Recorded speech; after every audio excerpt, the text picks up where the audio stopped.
Good morning, everyone.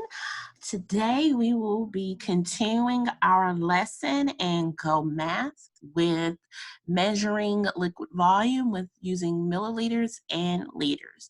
So just like yesterday, we're going to be doing screen sharing, and this will be a short lesson because it would just simply be a review from yesterday. So let's get started.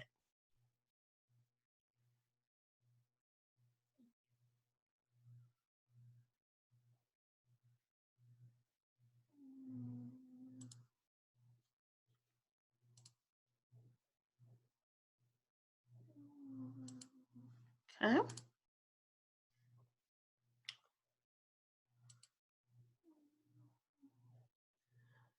So again, today's goal is I can measure and estimate liquid volumes and masses of objects using the standard unit of liters and milliliters.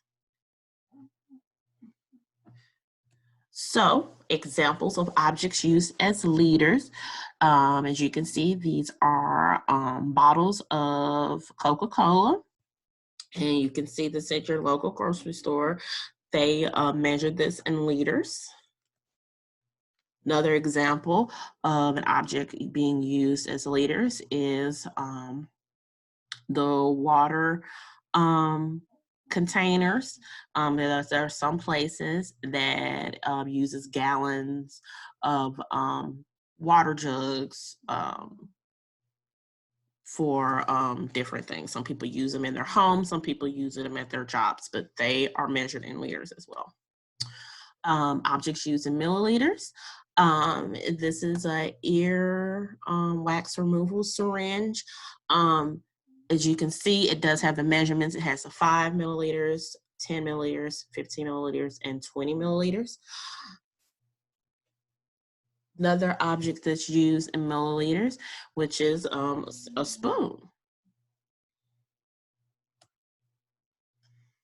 All right, so a liter and a milliliter are 2 units for measuring capacity in the metric system. We have our examples again of this water bottle that holds 1 liter of water, and we have a medicine dropper that is about 20 drops of water, but 1 drop of that water would be 1 milliliter. So let's start. Mr. Franklin filled a bucket with water to clean his floor. Does his bucket probably hold 9 liters or 9 milliliters of water? So we have to think about it. If he has a bucket and he wants to clean his floor, it's going to be a large bucket. So I will give you some think time.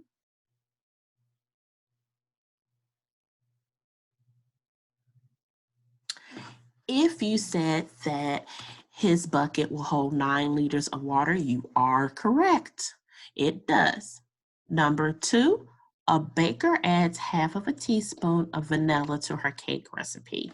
Did she use 2.5 liters or 2.5 milliliters of vanilla? So we have to think about when people are baking cakes, and in this case, a baker. And you have to remember the size of a teaspoon. A teaspoon is pretty small, and the baker uses half of a teaspoon. So if I remember that liters are things that are in a large capacity and things that are in milliliters are going to be in small capacity, I would know that it would be 2.5 milliliters of vanilla. Number 3, Chris bought a cup of hot chocolate. Does his cup probably hold 400 liters or 400 milliliters of hot chocolate? Again, if I'm looking at my pictures of the water bottle and then the medicine dropper, I'm going to notice that 400 liters would be a very large amount, whereas 400 milliliters would possibly be a cup. So, give you some think time. If you chose 400 milliliters for number 3, you are correct. Number 4, Kaylee bought juice for her friends to drink at her birthday party. Did she probably buy 5 liters of juice or 5 milliliters? Again, With liters, that would be a large amount, whereas 5 milliliters would be 5 drops from that medicine dropper. So I'll give you some think time.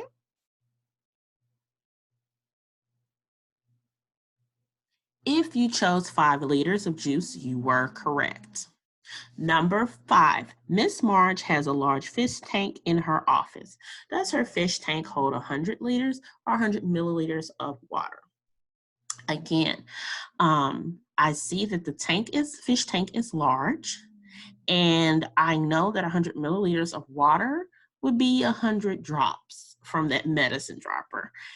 So that would mean that the fish tank would hold 100 liters of water. In closing, did we meet our objective today? Meaning, did we estimate measuring liquid volume using liters and milliliters? And then what did we learn about estimating milliliters and liters? Give you some think time.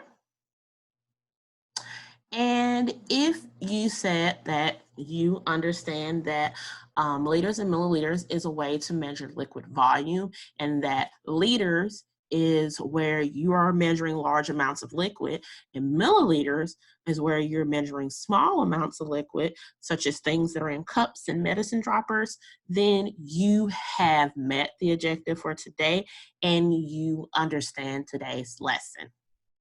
So again, like I said, this is going to be a short lesson. What I would like for you to do is you will go to Schoolology and you will complete the assignments that are in Tuesday's folder. So I'm going to show you how to get to that, and I'm going to stop this share to get to it. So we're going to continue. So let me share screen again.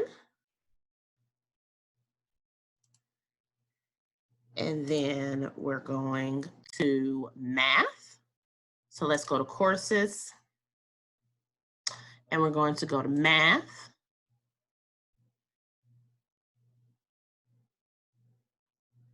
And we're going to go to Tuesday. And we are going to you're going to do Tuesday independent work. It's one sheet. And again, you can do this with on a plain sheet of paper. You don't have to print this out. If you're able to do it electronically, that's fine.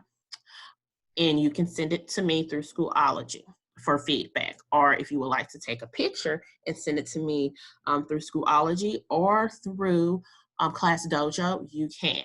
And then there's another sheet for you to work on independently. And if you're still struggling and you don't understand, this is a discussion board where you can click and ask a question on today's lesson. And I will check it and give you feedback and answer whatever questions that you may have on today's lesson. So let's stop this share. And that is it for math today. I will be coming back to you guys tomorrow, where we're going to be transitioning from measuring volume to measuring mass with kilograms and grams. And as always, I hope you all are staying safe, and it's raining, so I hope you guys are staying dry as well. And I will see you soon. Bye-bye.